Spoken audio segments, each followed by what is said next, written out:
High বন্ধুরা, স্বাগত আমার চ্যানেলে। তো আজকের বিষয়টা এই নিয়ে যে তোমাদের ওপর কি আদৌ কোনো নেগেটিভ এনার্জির এফেক্ট পড়ছে?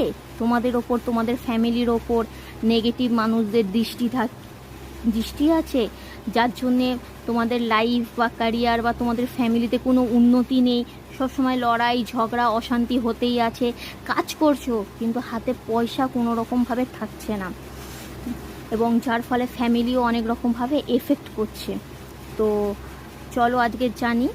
তো এই ভিডিওটা এই বিষয় নেই যে নেগেটিভ এনার্জির ফলে বা ব্ল্যাক ম্যাজিকের ফলে বা নেগেটিভ মানুষদের দৃষ্টির ফলে অনেক সময় ফ্যামিলির মানুষেরও অনেক নেগেটিভ দৃষ্টি থাকে যে কেন ওর এত টাকা পয়সা, কেন ওর জীবনে এত উন্নতি, কেন ওর ফ্যামিলি সুখে আছে, যার জন্য ওরা কিছু ভুলভাল কাজও করে থাকে, ব্ল্যাক ম্যাজিক